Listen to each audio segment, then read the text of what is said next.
Since the Backrooms movie just recently came out, I thought it would be worth mentioning some of my OCs and stories I've been working on since long before the trailer for it dropped. In this video, we'll be going over a level I've worked on, an official character I've made, and the irony of how I ended up seeing some of my ideas in the Backrooms movie and the trailer when I thought that I was the first one who thought of them. Number 1. The Backrooms Protogen from the 80s. The Backrooms Protogen was, as you'd expect, a Protogen in the Backrooms, only this one was designed in a secret government facility in Costa Mesa, California in the 1980s, and he is part of a longer timeline of other Protogens that were built in different decades and hidden by the government. His story individually was meant to be about unfair treatment from the government and the trauma he was put through just from being built as a robot to gather data on the Backrooms, and he'd often find other wanderers that would give him a sense of hope and security, but almost none of those relationships lasted very long, as they were all either killed or separated from him soon after, which messed with his psychological state. When he ended up getting lost in the Backrooms, now his objective was to escape, but the problem was that even if he did escape into the front rooms, the government would still try anything he could to get the Protogen back to continue using him.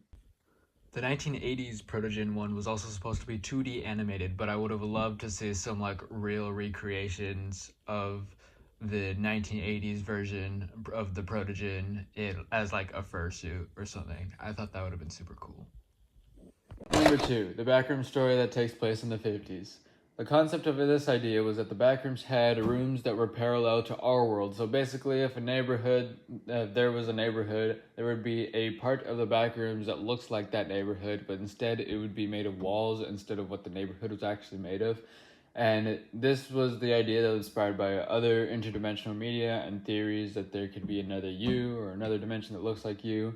But this was also the idea I didn't know was already taken by Ken Parsons when he was making the Backrooms movie. And when I found out that he was also making a Backrooms concept like this, I was a bit sad, but there was also another piece of the story where it showed where the Backrooms dimension kind of had a mind of its own. In the beginning of the story, it shows a little girl and her older brother was playing a slow song on the jangle piano upstairs, specifically the song Old Doll, which I didn't realize yet that I was already a part of a different franchise.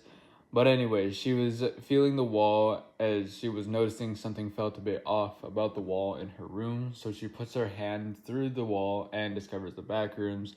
As she walks, she notices the layout of the Backrooms looks a lot like the layout of her house, but with a yellow flowery wallpaper design.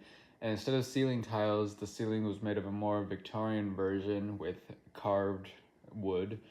Then she goes where her street is, and is then where the Backrooms takes her back into the real world where her actual street is, and she hears something behind her, so she turns to look, and as soon as she does, she gets hit by her mother's car. And I thought this was a pretty cool idea because I hadn't seen any stories where the Backrooms whole dimension itself had a mind of its own, nor had I ever seen a version of the Backrooms that takes place before the 80s, giving less of a sci-fi vibe and more of a spiritual haunting vibe.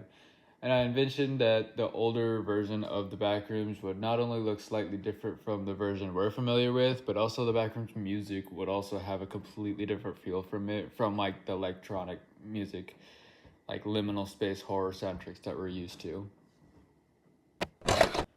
Number 3, the Backrooms level Valentine's Day. This Backrooms level and the story behind it came to me in a dream one time, and this dream was the very thing that got me interested in making my own original Backroom stories. When you enter this level, it will be night, and if it's day at the time you enter, it'll make you time travel back to when it was night there. And at night, this Backrooms level is actually quite safe, and you'll notice the houses in the square are made of the same two colors, red and white, and the only other colors existing are in the plants and the yard that are perfectly cut, and the streets which are made of gray road tiles. But when the sun rises, that's when you know you have to get out of there fast. As the sun is rising, nothing happens yet, but when the sun reaches high enough in the sky that the sky turns all blue, the church clock towers will chime a tune and then chime 4 more times, marking the hour. And when that tune is over, millions of entities will frantically come out, ripping anything in its path to shreds, and oftentimes even hiding doesn't help, because the entities are insanely good at finding people with their advanced sense of smell and hearing. So your only foolproof option of getting out alive is leaving to a different level before the sun rises. Anyways, that's all for this Backrooms video. This is a little bit different from what I normally do, but I hope you enjoyed it, and I hope you have a great time. Hope to see you next time. Bye!